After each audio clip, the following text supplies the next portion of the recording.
And well, it says we're live. So, welcome everyone to Creative on Purpose Live.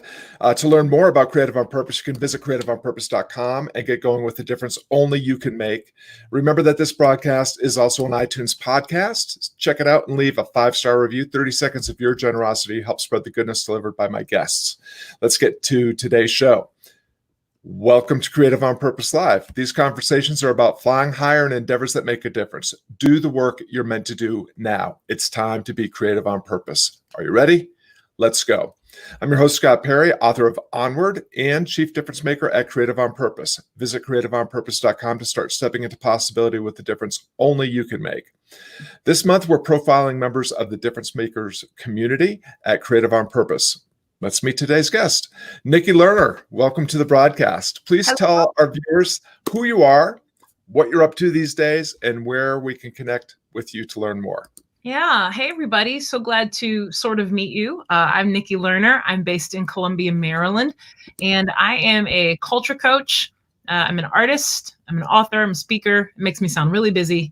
And what I do is help organizations and individuals move from monocultural to healthy multicultural in their life, in their work, in their business, whatever endeavor that they are working on. So that's what I do. And these days, working hard to help people stay together, to stay more unified, and just trying to make it like everybody else, Scott. Yeah. Well, so unpack a little bit more about the difference that you make and this movement from monocultural to multicultural. What specifically does that look like, and what's the transformation that's really on offer through the promise you make in culture coaching? Absolutely. So the difference that I'm making is I am creating a new model and a new way to first have conversations cross-culturally, because the way that we have done it so far in the country is extremely binary, and there's a lot more nuance and beauty and diversity in these conversations that we're missing when we stay binary. So I help people navigate how to have those conversations in a more nuanced way. The second thing is that the difference that I make is to show people how to actually have change. Usually when we're talking about cultural conversations, cultural information, again, we're either talking about, something with regards to racism or not. That's kind of pretty much where we go.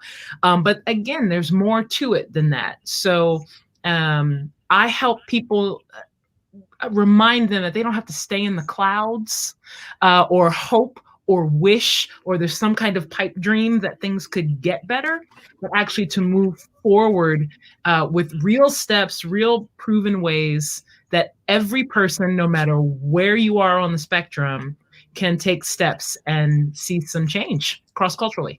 Yeah. Well, so you and I are old friends, and we have had cultural conversations, especially a series of broadcasts that we did where we were just trying to really help open up and getting people comfortable with the idea, like, we can talk about this. And it doesn't matter if you look like me or if you look like Nikki or if you look like somebody else, like, we can give ourselves permission to have these conversations but the thing that seemed to really be holding people up and hanging people up is especially for people that look like me, like, how do I have these conversations without saying something stupid or wrong or being misunderstood or having my motivations misunderstood? How do you solve that difficult problem that I think a lot of us have, we just don't even know where to start with having these kind of conversations? Yeah, this is why I'm trying to be a gap filler and difference maker, Scott, is because there is a way, but in order to have a conversation, first of all, we just need to make agreements with one another. When we step into conversations cross-culturally, it's like what you do with difference maker coaching, right? Is there's an agreement for people to step into possibility. Like, you have to decide to step in a certain way. And that's usually what's missing from these conversations, is the agreement with people who have decided to enter a conversation that for that hour or 2 hours or 4 weeks, whatever it is, that it will be a conversation for learning. And you can't learn something new or develop a new practice or skill without being willing to fail.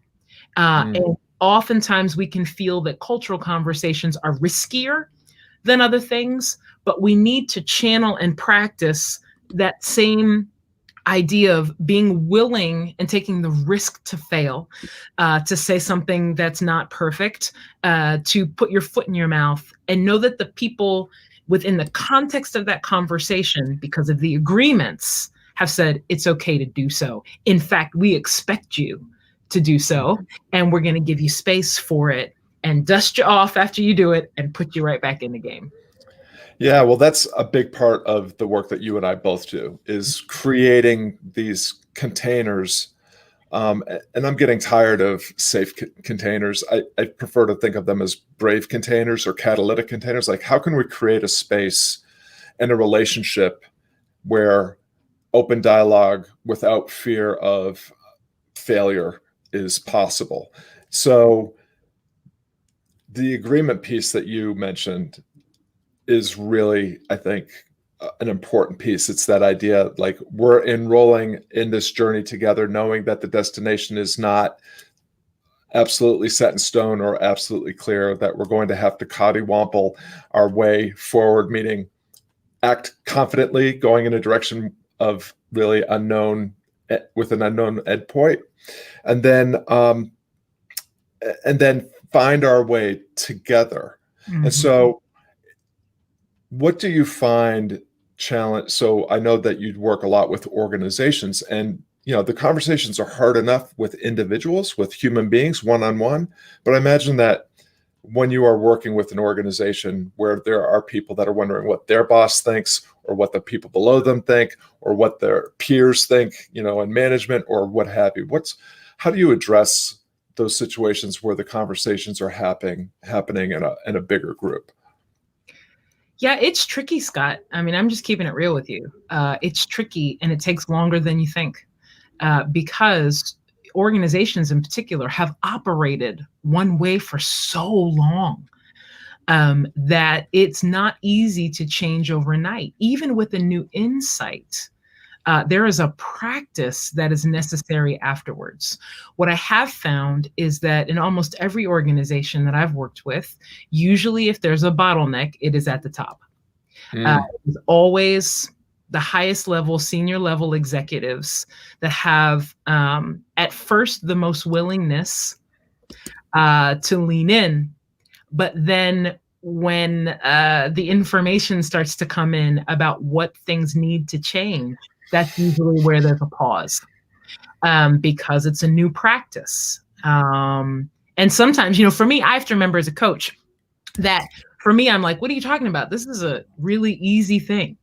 Like, just do this, But oftentimes I have to remind myself, okay, even something for me that I would say, this is pretty simple. Like, I haven't even asked you to do anything hard yet, right? Like, this is really simple.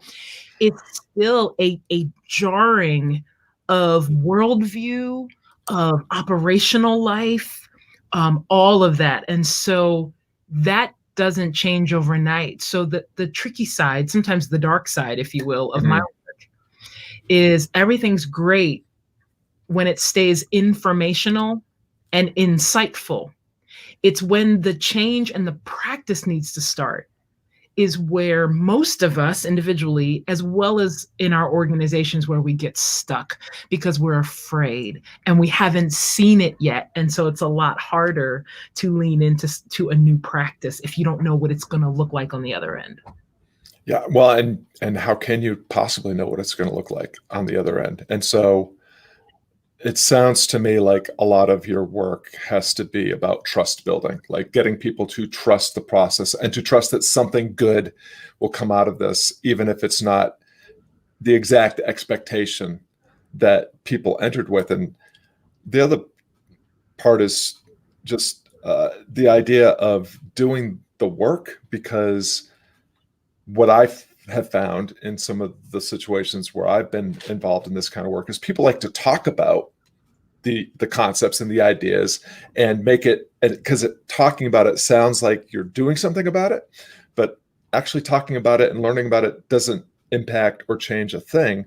We can only make change happen when we are actually involved in doing the work, like doing our thinking on the ground, connecting human to human in real life, in real time, and pushing through the resistance of what you were speaking to earlier, which is companies have done things a certain way for so long. The status quo is not perfect. The status quo could actually be toxic and harmful, but at least we know what's expected and where we stand. And that part seems to be the part that humans like to cling to no matter what, even when there's the promise that there's a better way and that if we work together, we can kind of get there. Go ahead. I was just going to say that's it, is that, to keep having the conversation round and round and round and round and round, you feel like you have done something. But the rubber meets the road when you actually have to put it into practice. I liken it to, I don't know if you've ever seen that show, American Pickers. It's really cool. These guys run around and they find these old farmhouses that people own and people who stock up on stuff, old cars and old antiques. And the guys say that they go because they want to buy stuff and resell it, right? So when they go to somebody that owns something, they try to get them to start spending little bits of money, right? So, hey, I'll take that figurine. How about I give you $10 for it? And the person's like, sure, you can have that. Okay, how about that, that cup over there? That's antique. How about I give you $20 for it? Oh, yeah, that's great. In preparation for, hey, I see that you've got a 1962 Mustang. Are you willing to sell that? All right? Because that's the harder thing for people to let go of, right? So the point is, little by little by little, you start to gain your courage, right? By doing little things, little acts of engagement. But if you can't get a person or even an organization to do the $10, $20 little bits, there's no way you're going to get them to do the Mustang. But here's the thing, Scott. What I'm finding is most organizations, though, they want you to start with the Mustang, because then if they say no or choose not to do it, then they can say, well, she wanted to buy our Mustang. We can't do that. Right.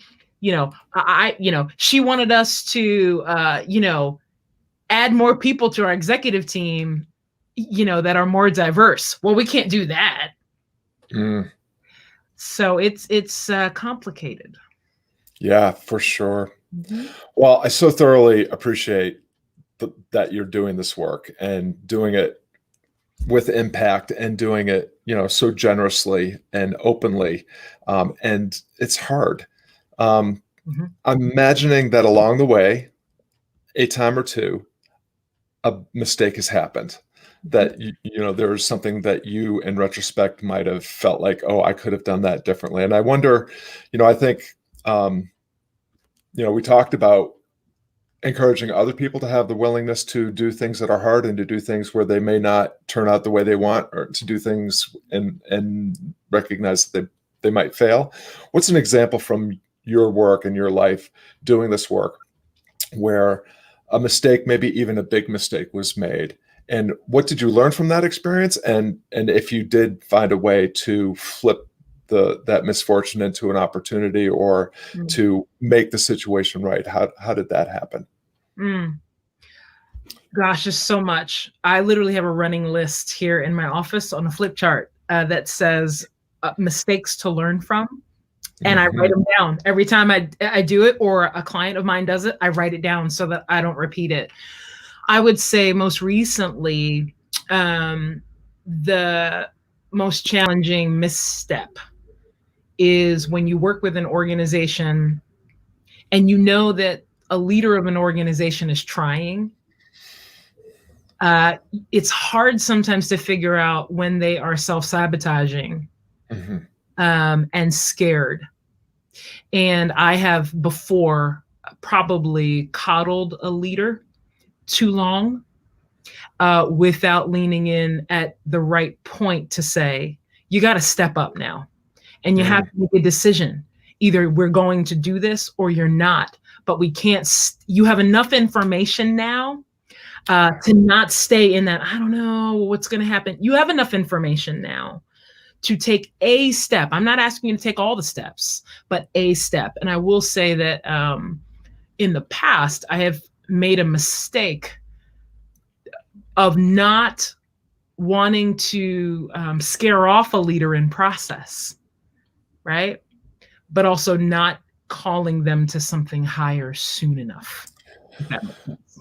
Yeah, no, that's, I mean, in both the work that you do and the work that I do, we're in this situation all the time. How do we get people to see what they, to see what they don't see, and see it in a way that creates the tension and the urgency to take the action, to step through and into possibility. And it seems like a big part of the dance that you or I might do is around making that realization happen without being over and just like pointing to it and saying, "Hey, look, do you see that?" Right? So it's like inviting them and through that, through the hard work of asking question after question and sitting in the tension of their not knowing, and it's right there. So any tips or any tactics that you use to help your clients do the heavy lifting of seeing what they don't see and recognizing what they haven't here to date recognized, and inviting them to take a small step forward?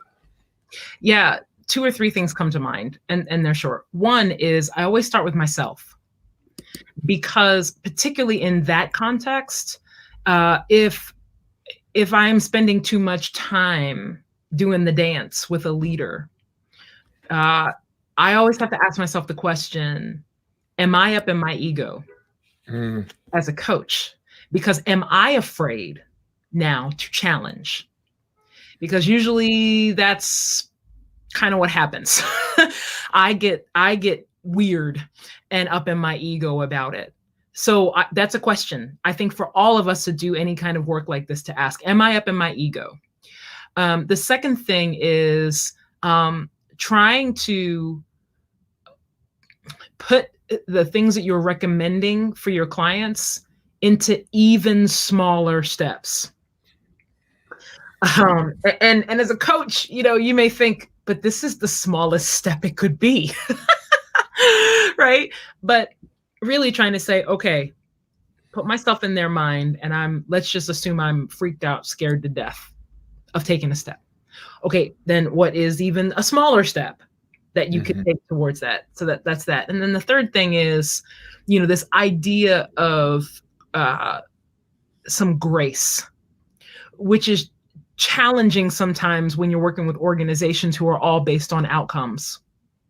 Because if you get too outcome focused or data driven or quota based in culture work, that doesn't serve people well.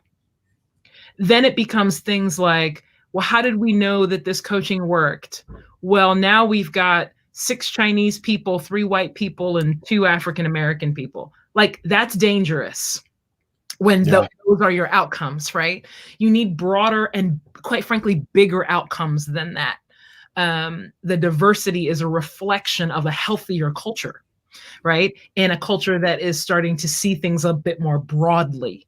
That is now the reflection. So, so those are just some things that come to mind of trying to help, apart from sometimes you just come to a point where you're like, we either have to do this or we don't, but I'm not sure what else I can give you. Usually what happens with organizations is if they don't want to do some of the steps I recommend, they'll start making up their own steps.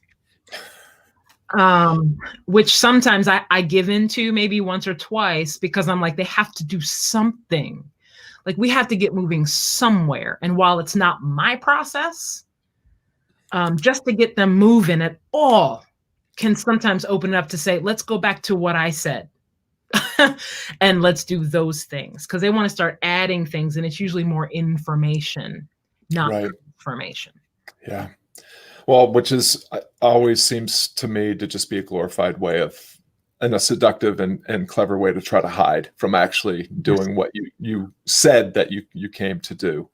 And I love what you said about organizations, but people in general, especially Mhm. here in the United States, we tend to be outcome results kind of oriented, Mhm. and we don't honor and appreciate and respect enough oftentimes the importance of the process, like trusting the process. And in your work, where we're talking about healing racial divide, racial injustice, where we're trying to increase diversity, equity, and inclusion in the workplace, we are you are undoing Mhm. and and trying to create healing and progress in a domain where there's been inertia. Mhm. Well, there's been serious problems, right, for hundreds of years. Mhm. And it's hiring a culture coach and having her come down for a few days is probably not going to solve the problem. Yeah. It's the idea that, we can come in and we can introduce a new way of thinking, an understanding of that what got us where we are is not going to get us where we want to go, and that what we're really doing at this moment is we're starting a new journey, not coming in like a plumber with their tools kit to fix a leaky faucet. Like this is a systemic situation problem that needs to be solved by developing a new way of thinking, new routines, new relationships, and all that. It's fraught and important work. Um, And the so tricky grateful. thing is, Scott, let me just say with culture work is let me say it this way. People can debate based on their experience in the world whether or not systematic racism exists. Okay? You could debate that forever. What I do think we can all agree on, hopefully, particularly in organizational life, is that what does exist, and that what I would say most of us exist in, is systematic cultural blind spot. Mhm. So it's harder, and it actually takes more time in the work that I do when you have organizations that have historically been run by majority culture folks here in America, um, to help them to see that the way that they have been existing in organizational life, that there are some things that we would term normal, Mhm. but they're only normal because they're part of majority culture. Right. People who are in the non-majority see that as cultural. And so helping a group of people that have existed in what's normal to them see that there are processes or policies or providers that they use that are all from one type of person, and that this now has systemic issues in their business, takes time, and it's very tricky, because if you're part of any majority culture, no matter what it is, it's hard for you to see sometimes that you need to learn. And so therefore you don't ask as many questions as you need to ask, because you don't know what you don't know. And when someone else comes in and starts to give you some new insight, you still filter it through what's normative for you, rather than this is a new way of seeing things. Yeah. Well, and just what a what a gift to be able to try to go into relationships and go into organizations and help people start to get just wrap their heads around the idea that we could embrace this. Like we could embrace a new way of being, a new way of thinking about things, and we can make mistakes along the way, Mhm. even as we are making progress towards making things better, and making things better not just for the organization or for but making things better, like for everyone, everywhere, culturally, across, the culture, whether it's in the United States or across the globe. That you and I have had this conversation before. There is way more abundance than we are able to see when we look through the prism and the filter of the way that we've been doing business, for hundreds of years now. And if we can just get past the scarcity mindset and the survival of the fittest, I'm going to get mine, good luck getting yours.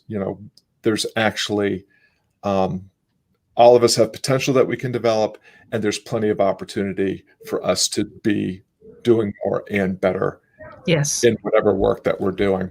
Well, as we're wrapping up our time here together, I would love for you to just share, this being a difference maker is all about identifying the difference that only you can make and developing and delivering that work. What's a tip or a piece of advice that you would share to anybody that seeks to explore their potential through the difference that they can make, and in an endeavor that elevates and improves themselves by serving others? It's a great question. I would encourage anyone that is ready to step into possibility and to step into the difference they can make, to work hard at recognizing the value of what you have been given for this life, because you will not share anything that you do not see as valuable. You can't be generous with something that you feel like is lacking or not there or empty or not good enough or those kinds of things. Those are the things that are keeping us stuck. I actually think we find our freedom to move forward and to move onward when we start, even in the smallest of ways, start to see the value of the gifts and the skills, the insights, the worldview, whatever that we have been given to make things better. And so make a practice out of highly valuing what you have been given on this earth to do, what is inside of you, because then you will know how to be generous with it. I love that. Well, this is called Meet the Difference Maker. You are a difference maker because you and I have been, well, in digital years, we're really old friends. We really are. What's for those that might be tuning in and interested in some of the difference maker talk that happens here on LinkedIn and on Facebook, what are some of the things that you would say have been beneficial to you by either working with difference maker coaching or by being a part of the difference maker community? The coaching has been amazing. Just having someone look at what you're doing from an outside view is huge. I spend all of my days doing that for other people, but we're human, so we can't see it ourselves. And I'm pretty self-aware, but there's that 10 to 20% I can't see. And that's just a human thing. So being able to have you and having another coach look at not only what I'm doing, but what I'm saying, to challenge beliefs that I hold that I don't even know are tripping me up, is just so valuable. And I'm grateful for it. I can't imagine now going forward. I can't imagine not having the difference maker coaching in my life, because it spurs me on every single time. Every time we have a conversation, or every single time, and it spurs me on to the next thing. And so it's life-giving. I think it is so important for anybody that's trying to do anything of purpose or value or importance. Have somebody else look at what you're doing and help you move forward. Yeah, really appreciate that. And Nikki, you know that I so appreciate the work that we get to do together. You inspire me every time we get together for a conversation, whether it's in a coaching call or out in the world, which we are wont to do from time to time. And so just what a privilege and what an honor to not just bear witness to the difference that you're making in the world, but also to be a small part in helping you get to where you want to go with the change that you seek to make in the world. So thank you for being here. Thank you for the work that you do. Thank you for just being you. Thanks, Scott. Back at you.